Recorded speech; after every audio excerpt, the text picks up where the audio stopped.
Welcome back. Thank you for spending the day with us. Thank you for making time for this timely and consequential discussion.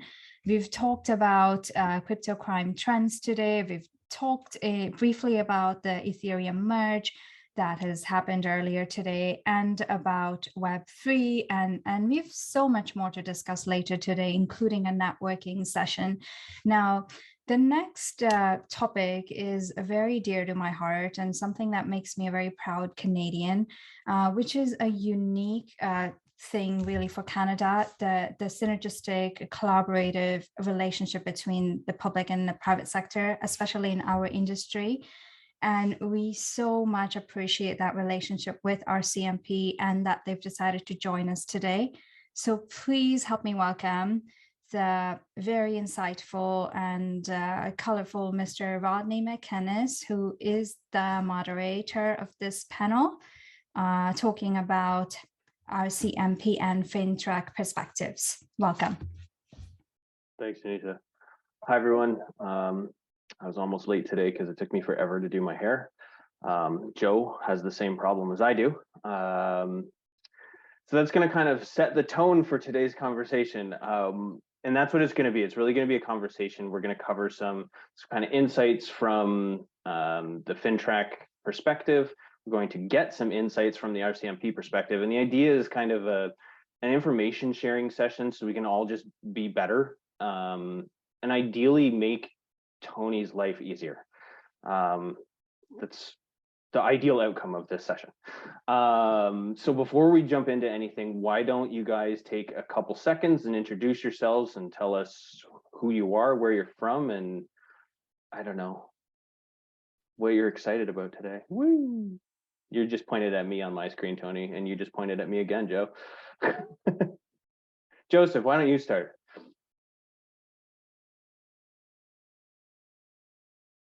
I forgot to pick myself on mute. Oh, dad jokes. Okay. So my name's Joseph Iuso. Yes, I'm a dad of three. I'm a consultant, mostly in the compliance and payment space, crypto space. I wear multiple hats, including business development at KYC 2020, chief compliance officer at Payment Source, which is a PSP, and a newly minted PSP, and chief anti-money laundering officer at BitBuy, and interim at Coinberry right now, while we sort out some other stuff there because of the merger with WonderFi. And I do all kinds of other stuff in the industry with the Canadian MSB Association and participation working groups and stuff like that. So I'm a little bit busy, but I enjoy what I do. That's a massive understatement. Tony, go ahead.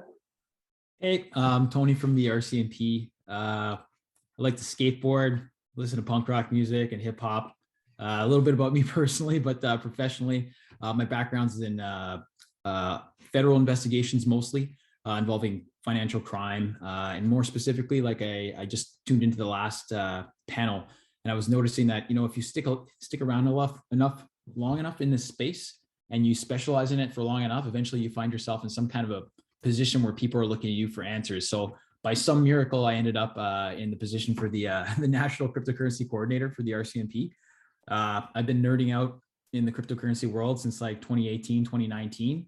And yeah, I've got a background in investigations involving cryptocurrency from just about all angles. And as we're seeing in the RCMP right now, and I'm sure we'll touch on later, is that cryptocurrency and blockchain technology is kind of touching all types of crime now. We're starting to see it.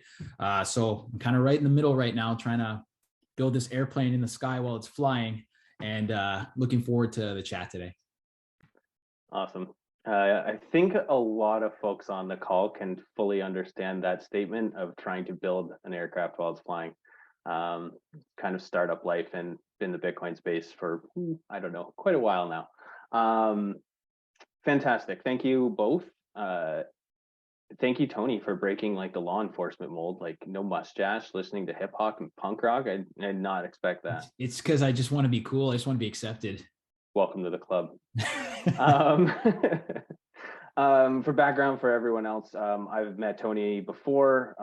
He has a wealth of information, clearly understands the space extremely well, which is a great asset for us as Canadians within the RCMP to have somebody that, you know, understands, and like he's part of a team that has a very deep knowledge of not only crypto, but kind of how it correlates within investigations, and kind of what you can't do. So Joseph, I don't need to tell most people how much Joseph knows, because that would take more than we have time for on this session. But one thing I want to point out, I will try to keep up with questions that you put in the chat box, but know that Tony can't comment on techniques, on capacities, on what RCMP can and cannot do. He's going to be kind of sharing generalities, things that he's seen that he is able to share. So know that there is a limit on what Tony is willing and able to say. I will try to do my best to not make an awkward conversation really awkward, but you know, it might happen. My apologies, Tony. Okay, so we're going to talk about RCMP investigations, and we're going to talk about kind of the FINTRAC world and how these two mesh together. To get started, I was wondering, Tony, if you would kind of be able to share with us either an example or a process or something like broad strokes in kind of what your world looks like, so us as the audience can kind of understand from your perspective, as much as you're able to talk about it, to make our information sharing better. Yeah, so just to give you a brief outline of how these types of investigations usually work, where it comes to police investigations merging with the crypto world. So I'd say there's like the three most common types of investigations that we're going to see. And this is kind of how the RCMP got involved in cryptocurrency in the first place, is it was a typical general police investigation, pick a type of crime, let's say drugs. And we've all watched TV, we know how those things work. So eventually, at the end of the day, the police are coming through bad guy's door, and they go in there and they take all the computers and they take all the money and the drugs, and they come across something that looks like a USB key on the ground. And somebody had the wherewithal to ask the question, what is this? You know, it's not plugging into my computer quite the same way. And lo and behold, it happens to be a hardware wallet, right? So that's one type of the inception of one type of investigation where we didn't know there was crypto involved. But as we've seen, you can use cryptocurrency to either launder the process of crime or use it to integrate criminally derived funds back into the financial system. So we find cryptocurrency. Now it's our job. There it is. Is this a plug for Ledger? One that I had on my desk. Nice. Yeah. So like basically we find the proceeds of crime hidden in a cryptocurrency wallet. And our job building this aircraft as it flies back in the day was to figure out, what is this thing? How do you get the cryptocurrency off of this thing? And what are our legal authorities in terms of seizing it and forfeiting it and figuring out where it came from to prove that it's actually from the sale of drugs. So that's kind of like you find crypto at the end of the investigation. Another type of investigation that you see a lot in the news are those, whether it be hacks or bridge hacks and stuff like that, where people are taking a lot of liquidity out of, whether it be DeFi or exchange, centralized exchanges, and you have stolen cryptocurrency. So now you're not talking about it being derived from criminal activity, but it's the action of stealing that cryptocurrency that is the complaint and what would start a file for us. So we have to train our people to be able to trace cryptocurrency using our partnerships and high octane commercially available like tracing tools to find out where those funds went, and then do the basic police work around that. Once we de-anonymize the person on the end of that took those funds, try to figure out where they live, do the surveillance, kick some doors, and put some handcuffs on people. And the other ones that you see a lot right now are the frauds, right? Yeah, everyone's got somebody in their family or heard of somebody in someone else's family that was defrauded, whether via a romance scam or that CRA scam that's going around, and they've been convinced to go to a cryptocurrency ATM, dump money into it, and send it to God knows where. Usually that happens to be outside of our jurisdiction, so it creates issues for us in terms of how to pursue that. But those are kind of the three types of ways that we get involved. And it's like either we find crypto at the end, or crypto starts our journey and we have to figure out where it went and find the bad guys that did it. So getting back to your I guess your original question about how I guess the cryptocurrency or money service business industry can help us do our jobs. I don't want to take Joe's thunder. I'm sure he's going to get into it, but basically good reporting, due diligence, checking where it comes to KYC or know your client information, making sure that if there is suspicious activity happening within the accounts at a centralized exchange, that it's being reported promptly, and that the police are provided with the proper information to go and trace. You know, often say it's Bitcoin, it'll be like a transaction ID, and that'll kind of start our journey. So yeah, broad strokes, that's kind of what we do. Perfect. I love it. I think that's a good segue into kind of STRs. Joe being, I mean, other than probably Dwayne King, one of the best STR narrative people I know. And we chatted about, so we got on a quick call kind of before the session just to plan things out. And one of the things that we discussed was, you know, what does a good STR look like? And what of that STR goes to FINTRAC afterward, or to law enforcement after it's submitted to FINTRAC? So let's hear some insights, Joe. So thank you, Rodney. Thank you, Anthony, for those wonderful insights. First of all, whatever happens in crypto also happens in cash, happens in banking, happens in everywhere else. So let's not just focus on the fact that this is crypto. Crypto is just one of the different ways, and it's not just crypto ATMs. It's cash goes from somebody picking it up at the door of your grandmother's, and then that cash goes somewhere else to an MSB, and that MSB transfers it into an account that's been hacked. It goes. Crypto is just one of the mechanisms, so let's just be clear on that. As far as STR reporting and things like that, I get all my cues from Dwayne King. So Rodney, thank you very much for that. But Dwayne actually is the one that inspired me to inspire teams, inspire the people that write STRs to write them in an effective way that provides enough actionable intelligence. One of the things I do as a consultant, as well as review people's effectiveness for their STRs and things like that. I don't actually look at the STRs as much as I look at the narratives that go into those STRs. And what I found a lot of the times is it's like 2 or 3 lines, 2 or 3 paragraphs. And talking to a law enforcement like Tony and other RCMP, OPP, they get these disclosure packages from FINTRAC, and part of that disclosure package is just the section G. They don't actually get all the transactions and all the PII details that is section B to F. That still stays with FINTRAC. It doesn't go to FINTRAC, go to law enforcement. It's actually the section G that's what really is important for the law enforcement, and that's where they can get the actionable intelligence. And what I am just going to say what Dwayne says, make sure you, and what FINTRAC also reiterates, have the facts, have the context, have the indicator, put a good story together. I see somebody's talking about putting together a novella. I don't know if it's a novella, but it is very much putting all the things together, and it's more than just one paragraph. And if you have information that you found out who the employer was, or you found out that the person is tied to, they got a call from a law enforcement agent, put the name of that. If you get it, put the name in there, because law enforcement will take that and they'll scour all their databases and they'll find all the different connections. I was at a session a couple of weeks ago and they were talking about how they used the name, and they found the same name in so many frauds, and it was the same law enforcement name, same badge number, same everything, and it was all because of STRs and people reporting it to law enforcement that was able to give them the clues to do what they're doing.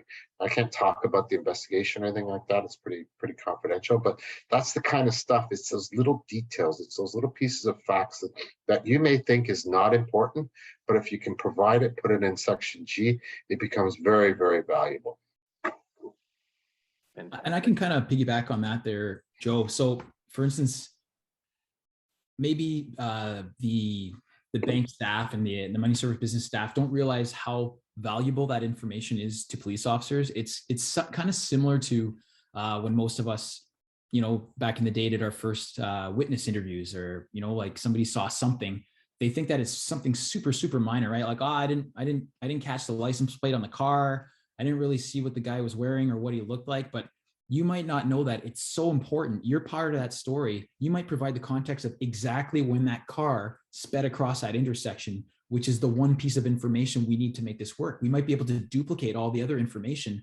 So if I were to give like frontline money service business staff direction on what can help the police officers out, it's when they're filling in that, obviously the transactions are important to us as well.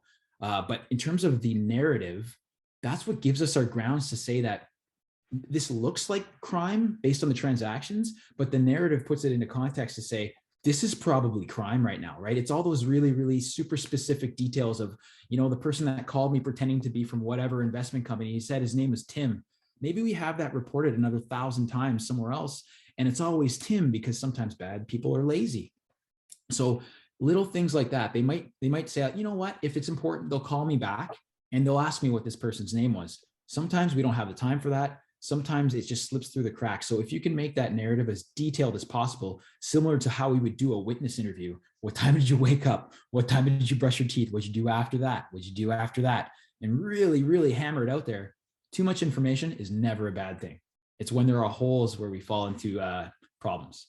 Yeah, and include things like the project name. If you know the project, if it's to do with child exploitation, put in Project Shadow. If it's to do with human trafficking, Project Protect. So know your project names. Like, have a list of them. Have a list of your indicators so that you can pull them anytime. They're all listed on the FINTRAC websites. There's the one that FATA published that Peter Warwick put together for the virtual currency. Get all that stuff, put it together in a document. That's what our teams have, all that. They have it all in one document. They have it all in one place so that when they go, okay, yeah, this is child exploitation, I'm going to add this. This is human trafficking, I'm going to add this. This is drugs, fentanyl, this, I'm going to add those names in there.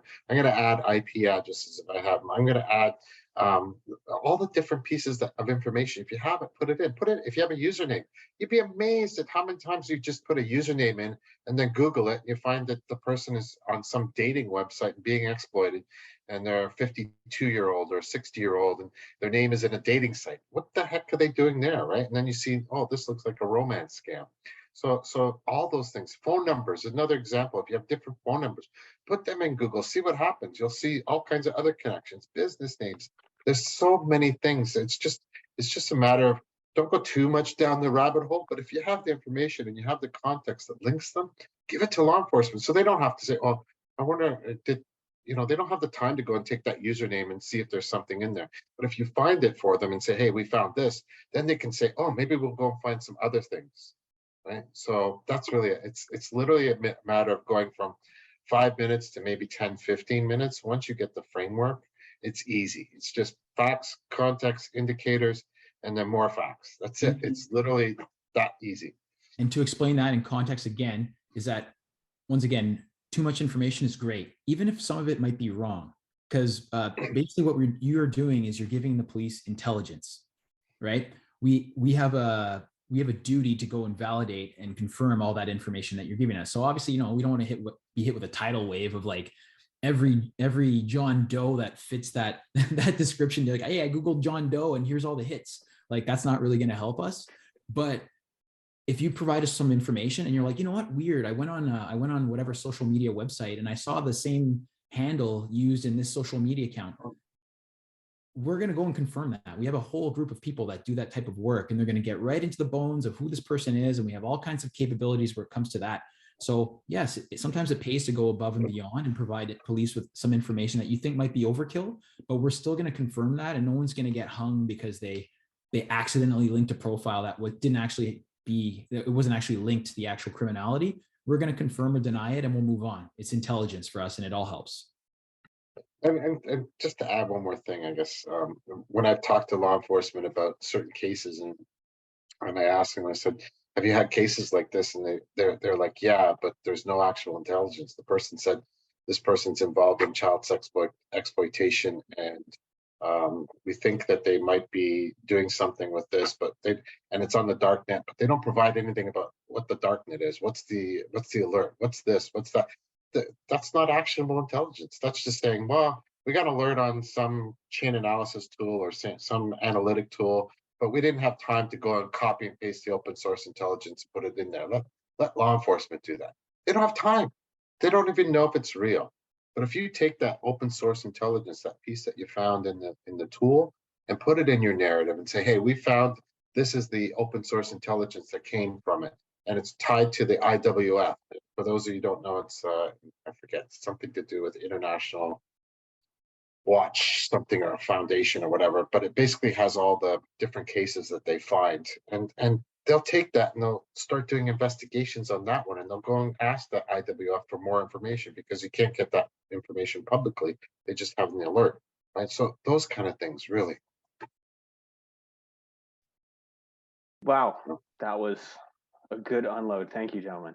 I think, you know, to kind of drive that point home is if you're looking at submitting a suspicious transaction to FINTRAC, provide everything. Don't provide like, well, they just need this information because that's what we're obligated to do. Give them everything. They're never going to complain about getting too much information, short of like printing out the entire internet and giving that to Tony and being like, good luck. But this is, you know, one of the core principles of compliance is document, document, document. And when you do that investigation, you should be documenting everything that you're finding. So when it comes time to submit the STR, you should have a pretty fulsome deck of information that you can pass along that will simplify the life of Tony and all his colleagues to help like shorten the time frame that is already really, really short when it comes to this type of thing. I think on the kind of information sharing and collecting piece, are we okay to jump into production orders for a quick bit, Tony? Perfect. Tony, give us a really general explanation, not a you know, criminal code reference explanation of what a production order is. So a production order is it's a judicial order that will serve on to a business that is not the subject of our investigation, right? We're not talking about like the criminal entity, right? We're talking about somebody that has the information that we need, but they're not actually the subject of our investigation. So we'll serve a general production order or slight variations thereof in order to obtain documents, data, and records from that service provider, so that we can use that information as evidence and in judicial process, so court and whatnot, right? So there's a giant process behind how we get these. And just because we have enough time to talk about it, I'm not going to go into the actual criminal code process, but it's not like you see on TV. Some of you may or may not know this already, but it's not like, hey, we need a warrant, you know, like, rah, rah, and then somebody like types something real quick on a piece of paper and like, you know, smokes 3 or 4 cigarettes, pounds of coffee, and then gets it signed, runs to the judge's house, he signs it, and then, you know, like we serve a production order. Like, that's not how it works. And it kind of takes us back to our conversation we just had about the information you're supplying to FINTRAC, which is going to make its way to us. If I'm writing that the application that gives me that production order, that's going to say, hey, I want the information on such and such account at Binance. Here's the account, like the transaction ID and a bunch of other information, how they can zero in on it. I have to prove to a justice or a judge that I have reasonable grounds to believe that a bunch of things are happening, that the crime has been committed or will be committed, that by me serving this judicial authorization on this company, that they're going to have the information I need, that they're legally allowed to give me that information, and then I'm asking for a specific set of information, and then that's going to help my investigation. So contrary to what a lot of people believe and what actually happens realistically in some countries in the world, Canadian police are really hogtied where it comes to what we can and can't do. And that actually makes me kind of proud. Like, our job is hard because we jump through a lot of hoops to get information, but it's for good purpose. And that's why we live in a country where, you know, our false positives for convictions are way lower than in a lot of countries, because we have to jump through hoops. We have to be so almost certain that this information is what we need, and this person is like a prime suspect in our case to get it. So we're going to write a big document, depending on how complicated the crime is, to prove to that, or to show reasonable grounds to that justice or judge that's going to sign and say, you know what, I believe you, Tony. Here's your warrant. Go give it to whatever cryptocurrency service, and then we're gonna say, here you go. they're going to take it, and somebody like Joe is going to get his people working to get those documents together, and they're going to give those to us so that we can get the evidence back and continue our investigation. I feel so lost now because I can't picture some person just behind a keyboard actually collecting information to justify why they should go and ask for someone's personal information. For everybody that's listening, I think Mondu touched on it just now in the chat. But so Anthony said reasonable grounds to believe. Our suspicious transaction threshold is reasonable grounds to suspect. And so on the FINTRAC site, you'll see the progression of suspicion from simple suspicion, which is like your gut just being like, something's off, this is weird, to reasonable grounds to suspect. So now I've gone and done an investigation and deduced that I think there are reasonable grounds to believe, or sorry, to suspect that something is going on. So I haven't actually gone out and collected specific information that's like, this right here is crime. I've collected some facts, context, and indicators that like, that looks like crime. So I'm going to report it so that Tony gets it and can dig a little deeper, collect a little more information, maybe correlate with other pieces of information he has available in order to reach the believe. And so then they can go to that justice or that judge and get that production order to actually collect more information and more detail and stuff like that. Joe, as someone who I can only assume has maybe seen 1 or 2 production orders in his day, walk us through kind of the process on the VASP side of things, of what it looks like when you get a production order and what you do. Yeah, so most of the time I don't do them anymore. I just validate them. But basically, we get the production orders. They follow the pattern now. Most of the time, what we set up in part and parcel of Project Participate way back in the day, where it basically goes through and talks about what all the information that they need. Name, address, occupation, crypto addresses, IP addresses, users' names, any other piece of information. Maybe you got social media links or things like that you're supposed to put it in there. Any chats, conversations that you might have that might be leading to something, any other context to other people that are related. So for example, if you know the scammer's name or the scammer's website, things like that. And what we notice is when we file the STRs, and by the way, if you get a production order and you haven't filed an STR, you might want to file an STR anyway, just because you don't want to come back later and FINTRAC goes, hey, we noticed you got a PO, but you didn't file an STR. That's an automatic STR if you haven't done it already. But going back to the production orders, you basically fill all of that out. Usually they'll either ask for it to be affidavited or not, depending on which part of their investigation they're in.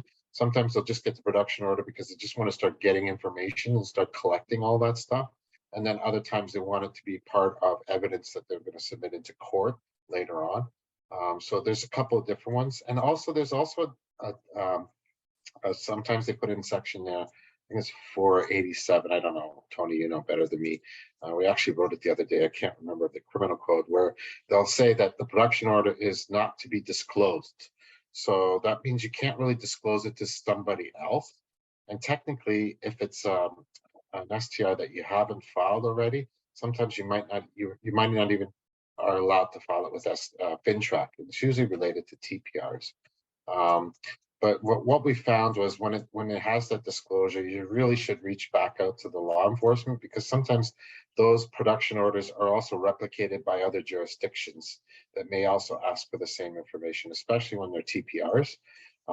So you want to be careful about the disclosure section of it. And if you feel, oh, there you go, thank you, Mohit.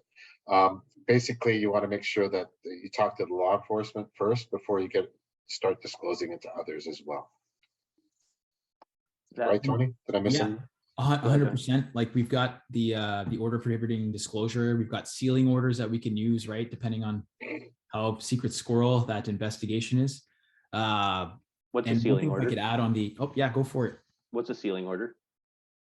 A sealing order is going to basically seal the court file so that, like, you know, it's invisible where it comes to access to information requests and such. So we're cordoning off the information with the court, and we're cordoning off the information with the receiving money service business to make sure that the information doesn't get out before we have a chance to find everybody involved and minimize the risk to public safety, right? So those ones usually you're not allowed to file to FINTRAC. That's why I said you should really Yeah. first find out from law enforcement whether you can disclose it as part of an STR, or if some other jurisdiction like the Homeland Security or Department of Justice or whatever decides to send you a subpoena on top of the production order. So we usually find those happen with certain types of cases. And if I can just add one thing in, first of all, I nerd out so much lately just because like between the crypto and doing all this like criminal code, like pseudo lawyer speak, like it's like if my friends could only hear me right now, they would not let me skateboard with them anymore. But this session is being recorded, just to warn you. 100%. So it will be used against me forever. I'm gonna have a permanent atomic wedgie next time you see me. Basically, one thing that the money service businesses and cryptocurrency exchanges should be aware of when they're replying or responding to a production order is you're going to see a section where the police are going to ask for exactly what they want, right? And oftentimes, because most people are just good people, we want to help each other out, right? We want to put the criminals away and we want to make sure the world is safe. So what we see sometimes is the money service business or financial institution over complying with the production order, right? If I ask for, hey, I just want the e-transfers associated to this account, I would never do that because that's really micro. But say I did that and I said, I just want the e-transfers between this date and this date. And you give me, you know what? I'm going to give you those e-transfers, but I think this would also be very helpful for you. And you're going to give me the signature card on the account, and you're going to give me all the other accounts associated to it. And did you know that he had an account with us back in like 1985 as well? And blah, blah, blah. And like, that's super helpful. But the thing is, because if you give that to us and we didn't obtain that information legally, where a judge said, yep, Tony, I'm giving you permission to have this information. Now I have that information and I can't do anything with it. And I've kind of corrupted myself because I have information I can't use and I obtained it illegally. So when you're trying to help by going above and beyond the call of duty here, sometimes it can throw a wrench into what we're doing. So just read that section that says the items we're looking for and the documents we're looking for, and just stick to that. And if you have a question, reach out to the person that issued that production order and say, hey, I've also got this. Usually we'll reach out in advance to hammer that out with corporate security. But in the case that we don't, or we miss something, reach out to us before you give us documents we haven't asked for, because it can really mess with the machine. And sometimes there is a general statement in the production order, like if you have any other information. Yeah, I use that a lot. Right? But I've seen that too. Not to get into specific but the key, I think the key here is though the STRs, the narratives, the section Gs, if you've submitted them wisely, they'll have that information. And the only reason why they'll ask, and Tony, correct me if I'm wrong, the only reason why they'll ask for a production order on top of that information again, because sometimes they'll ask for the information through the production order, is because they want to officially obtain it. So when they get it from FINTRAC, that's part of a disclosure package, but it can't be, from my understanding, it can't be used in a court. It has to be part of a production order. So they actually have to get it back through the proper direct channel rather than through FINTRAC. Yeah, so the police, I can only speak for the RCMP, or actually, you know what, I probably can't even speak for the RCMP on this, but I can say from my personal experience, what works in court and what works in obtaining judicial authorizations is we need to rely on the best evidence possible, right? So same thing as I went back to, like ensuring like lack of false convictions. And we want to make sure that if this person did it, we want to be pretty darn sure that it was them, right? So human error happens, right? You're submitting an STR, you copy paste the wrong name into it, or whatever account number is erroneous. If we just say, hey, you know what, we're going to trust 100% the information we get from FINTRAC, and we're going to put somebody in jail over this, we haven't done our confirmation step, which is obtaining the best evidence possible. So that intelligence that we get from FINTRAC through the STRs helps us meet that reasonable suspicion level. We do other verification steps to try to get to reasonable grounds, but the reason we're seeking those pieces of evidence or documents and data from the exchanges or whoever is so that we have the best evidence possible, right? It's the best source document, so that when we do our court package and we're in court with the criminal, we can say, these are your bank transaction records.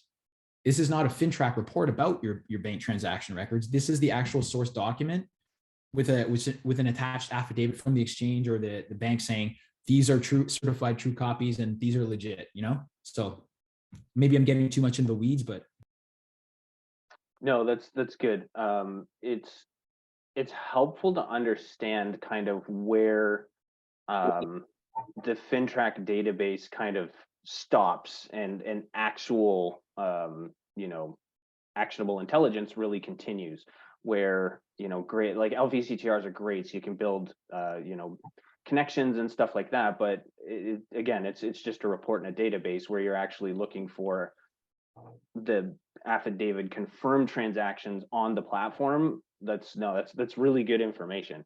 And I think to that point, is there something that you are continuously seeing, or something that you would like to see when it comes to kind of the data that is being provided, whether it's transaction hashes, whether it's block hashes, whether it's, you know, like header information, like what information in those scenarios would make your life easier from like an LVCTR perspective, but B, from, you know, when you're communicating with the exchange about a potential production order and what you can ask for and what they have.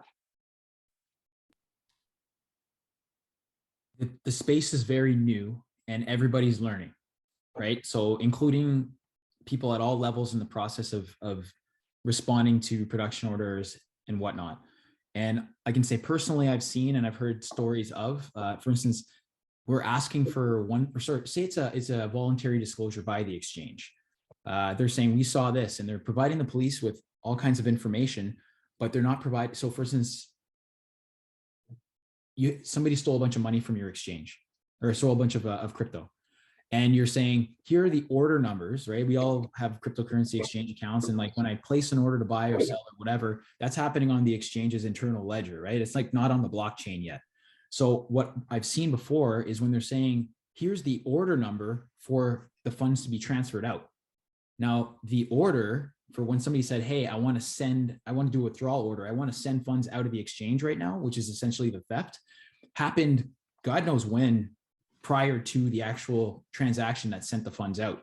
So if you send information to us, which is basically when your suspect entered the information to say, hey, I'd like to send funds out, we don't know which transaction actually took the funds out, and we can't trace that forward through time, right?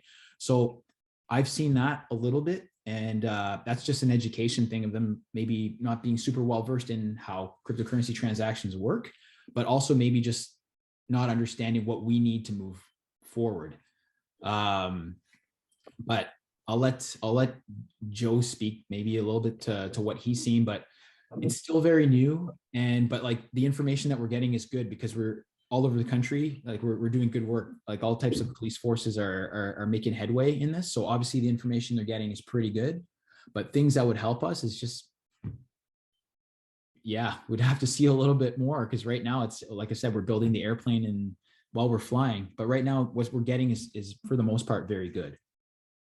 I think that's part of the struggle with the LVCTRs is like, that's an absolutely brand new report that was just created. And to that point, I think that's an interesting question about, you know, the time of the transaction. So like, when did the person conduct a transaction? Well, I filed it on the website at noon. When did the crypto actually get sent? Probably not at noon. It probably got sent later in the day. So like, it's a very interesting piece of information that may not be accurately or at all captured. And just to take that one step forward as well, getting into the weeds, maybe more than we should right now, but like, okay.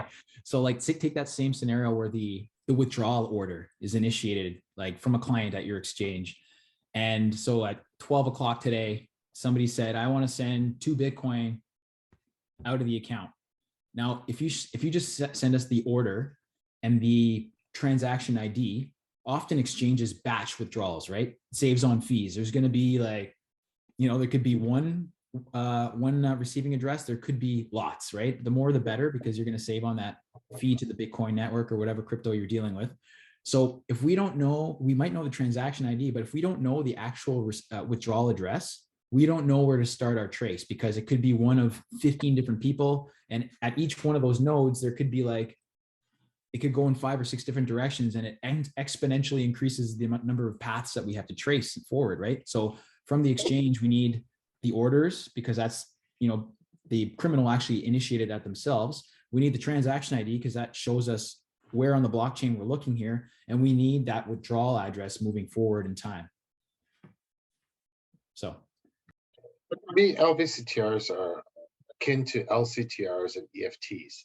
So the care has to be taken that you provide enough information that when they start putting the pieces together with STRs and with other pieces, and even when it like that, that information is going to the CRA, so they're doing their own investigations, and sometimes it's criminal, refer it back to law enforcement, sometimes it's not.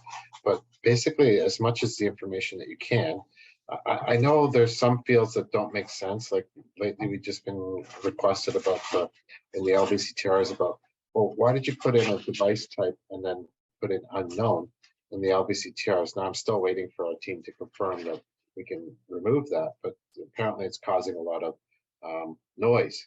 So sometimes it's putting too much information that doesn't make sense. And the only reason why we did it was when back in the original day when we originally did LVCTRs, it would give us an error. So sometimes it's worthwhile going back and looking and trying those fields again and seeing if they're still there, or maybe one of the things I suggested with FINTRAC is maybe we come up with some sort of notice of changes or updates, because some of those were errors before. But try and fill in all the information as closely as you can, because they do tie into other investigations.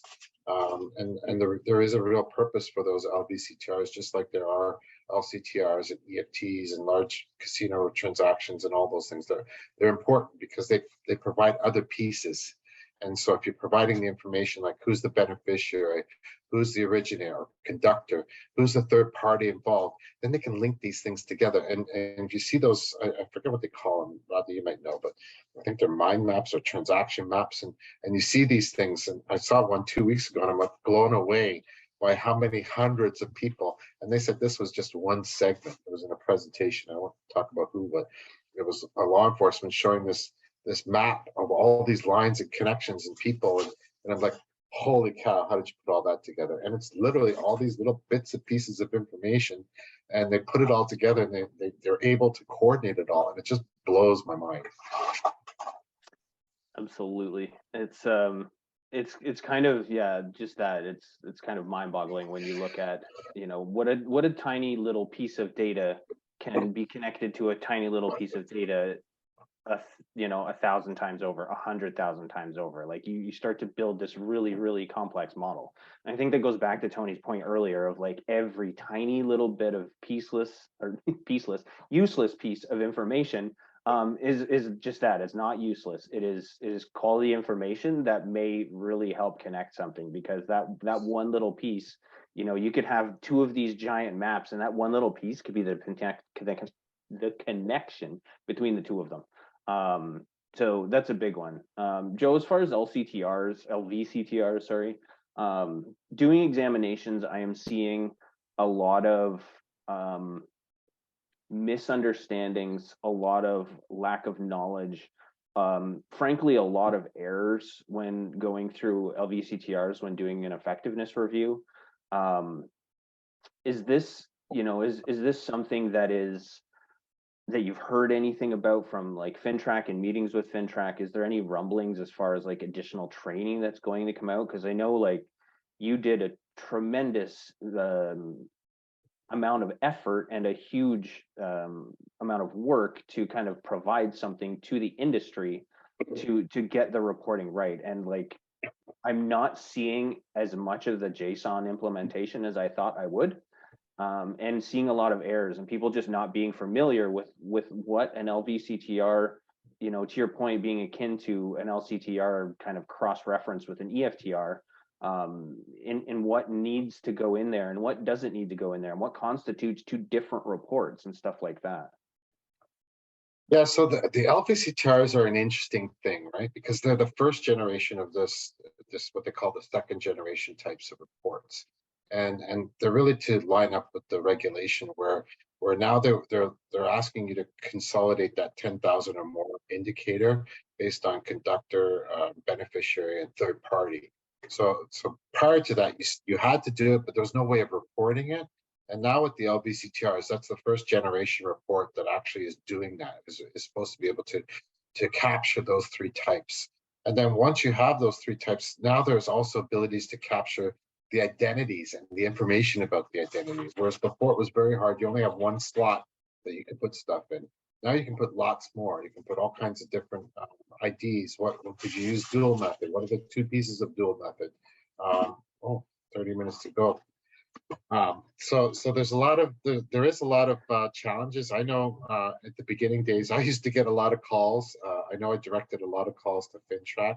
I still think people are still trying to figure out some of it.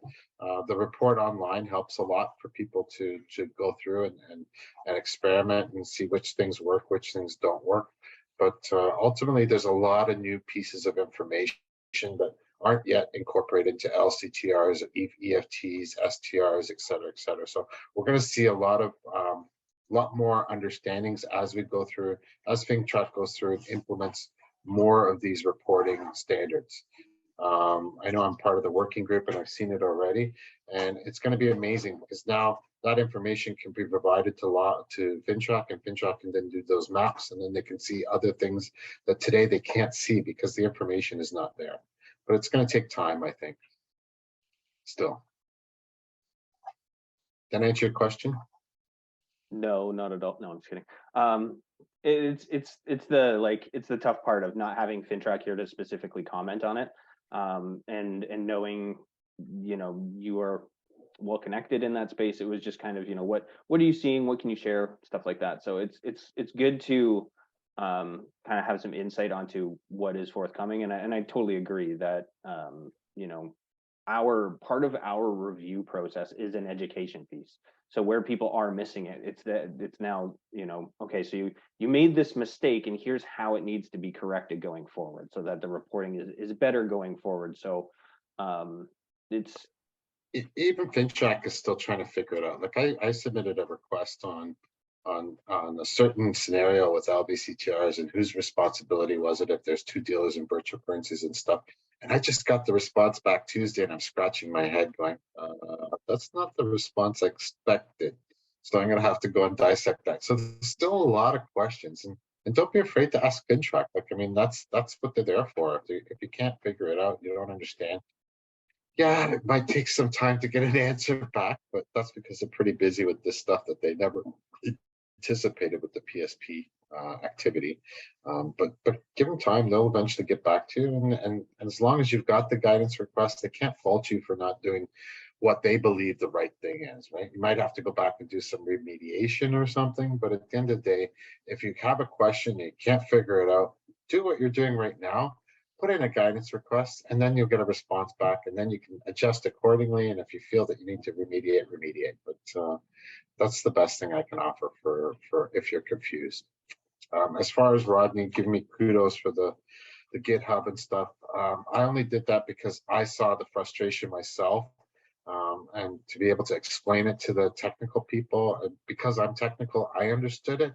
But I didn't think a lot of business people or compliance people understood the technical stuff. So that's why I took the initiative. But I think that if you look at that and the next generation of LCTRs and STRs, they're all going to follow the similar path where you have the three tabs and the three components with the information. I think STRs has got a little bit more because of section G and H, but it's basically get used to it. It's the new generation, and it's inevitable. Absolutely. So shifting gears a little bit, can you guys comment, and Anthony, this is probably going to be more your insight, so to speak, but what do you see when it comes to an investigation where you're looking at an example where, you know, crime happened and you've contacted the bank, you're looking through kind of the TradFi or fiat transactions, and then you find the Ledger Nano or the Trezor or whatever it is, and realize that there's a crypto perspective to this investigation. Can you comment on the difference and the complexity between, and like the data reliability and stuff like that between like traditional finance in the crypto world? Okay, so what I've noticed is this, because I work both types of investigations. The complexity, it can get very complex on the crypto side. Obviously, that's why we're all here today. We've all seen what all these different blockchains look like if you're really getting into the weeds. So it requires like a technical expertise that, you know, is still developing, and as much it gives general like low-level criminals the same kind of infrastructure as like professional money laundering organizations. It takes a while to set up shell companies all over the world and backstop them, and you know what I mean? Like they give them some kind of like a history, so it appears to be a real company, but it's not really, and they're laundering funds.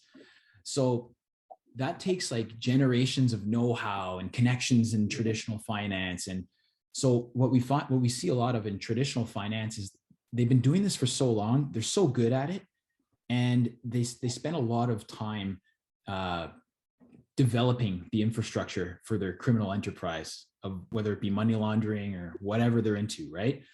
So those investigations, they require a lot more work on the front end for intelligence purposes, because unless the financial institutions are on the ball all the time and they're letting us know about every shell company that looks dirty, and people have been doing this for like a long time, like 100 years, you know what I mean? They're very good at hiding the movement of funds and, you know, using charities to obfuscate like legitimacy of whatever, right? They're really good at that. So it requires a lot of work for law enforcement to detect crime on a traditional level.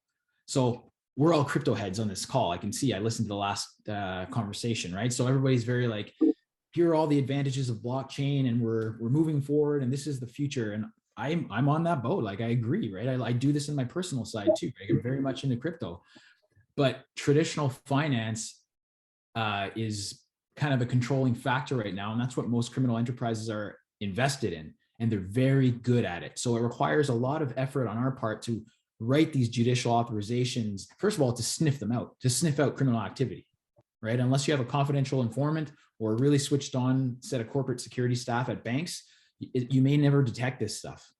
Whereas the complexity is like, I find looking at cryptocurrency transactions and trying to do analysis, it's so much more technical and so much more confusing, but it's out there for us to look at it, right? And that's the difference. Like blockchains are generally designed to be open source and open for everybody to see. Like that's what gives the trust in the system, and that's the mission statement for all, you know, like the Bitcoin white paper and everything that came after it, right? Is like transparency equals trust. So it's confusing to look at, but it's all out there for us to see. So we can, if we have our finger on the pulse of the blockchains, we can kind of detect when things are going awry, somebody's doing something they shouldn't be doing. But right now, the rate determining step is we, like everyone, lack the expertise and the resources to detect everything right now, because there's so much of it happening and anybody can do it.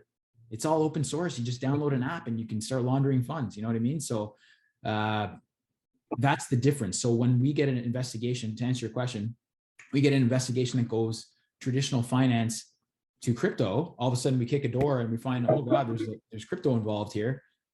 That investigative team is probably largely based on seasoned traditional financial investigators that know how to do this, that have been doing it for years. And then crypto pops up, and then you got to go and reach out and find some weirdo like me that nerds out in the space, like, hey, how do we do this? And then it kind of presses pause on the investigation, and we shift gears. And that's when I got to start winning hearts and minds and explaining how we do this and why it's, you know, we can trust the information that we're seeing on the blockchain. Pretty complicated, but this is the mission. Yeah, I've noticed since getting into this whole business about 5-6 years ago with crypto, I've noticed that the law enforcement's getting smarter and smarter. There are more and more people that understand this. There's more and more people that sometimes they blow my mind. There was a presentation 2 weeks ago how they put all this stuff together, cross chains, bridge, this, that, yeah. And I'm like, wow. This is what one of our law enforcement agencies here. It's actually here in Ontario. And I'm like, wow, that was amazing. there was a question here, I guess I should answer, Rodney, that Abdul put about STRs versus SARs. I'm just going to make it really simple. I don't think STRs are getting less complicated. I think they're going to be more complicated. If you look at the LVCTRs and what information's in there, you're going to see the same kind of thing with STRs. So it's a lot more detailed information, a lot more things that you have to put in there. Let's just put it that way. Since we're back on STRs, can I just mention one thing? Sorry, like how much more do you cover there, Rodney? Like I don't want to drag this out too long. No, drag away. We've got 20 minutes and I ran out of questions 5 minutes ago. So done. Let's make stuff up. So with the STRs, and this is something that because of the Canadian legal system and the way it's structured in terms of like we talked about reasonable grounds to believe and reasonable suspicion and all that, like kind of getting into the weeds of the criminal code there. The police are often using the same tools as the regulators and the money service businesses and financial institutions, right? So if you're drafting an STR and it's based on the fact that, hey, you know what, this cryptocurrency account is receiving nonstop funding from this like darknet market, which we assume is drugs, right? And that's what you send us. That information is good, but we can't just call up a darknet market and say, hey, what are your addresses that you guys use and your transactions? And they're not like they're decentralized by nature, right? It's a blind spot. That's fine. We have techniques that we use to investigate, but it's hard, right? So often that financial institution can help us out with building our grounds. So for instance, take that same scenario. That account is receiving nonstop funding from a darknet market. That alone in itself is not great for me to say, well, I can get a warrant now because we're using a third-party tool that's based on intelligence only, and there's no more meat to that. However, you possess KYC and know your client information for your exchange. So if Buddy made an application to become a member and like have an account there and says, what is your line of work? What do you do? Oh, I work at whatever, Tim Hortons. I'm a whatever, right? And then and I just do this for day trading, like, so I'm going to be trading small amounts and here's my limit. But all of a sudden that person that said that they work at Tim Hortons and is receiving, putting a couple $100 in here and there to do day trading or whatever, but they're receiving nonstop funding from a darknet market, which makes it look like they're selling drugs online. If you can give us other information that says, you know what, instead of saying they're receiving funding from a darknet market, yeah, say that, but we probably already know. But what you can tell us is that the amount of funding to this account is inconsistent with their described employment. And that gives us more of a wiggle room to say, ooh, this sounds a little bit criminal, like they're lying about what they do for a living and it's not consistent. And we can kind of start going down that path. So really look at all the information that you have at your exchange and give us that. Not just, hey, where's the funding coming from, but what else is fishy about this account? Absolutely. And I think that's, a nice kind of intro to blockchain analytics. So I have to assume that there's some sort of analytics tool happening in the background. How helpful is that data that is produced through those things when it comes to kind of understanding what may or may not be connected to not only crime, but maybe another exchange? Yes, Joe? So I just want to, I think this will answer Paul's query as well, and maybe Tony can pipe up on it as well. But Paul basically said, wouldn't you need a PO to get that information or some of that information about darknet? And I tend to disagree because I think, along with Tony, is if I'm using one of those analytic tools and it says it's going to darknet market and you have OSINT on that sub address that says, hey, you're receiving from this darknet market that's typically related to cards and criminal cards being stolen and being sold on the darknet, and this person is obviously selling it or buying it,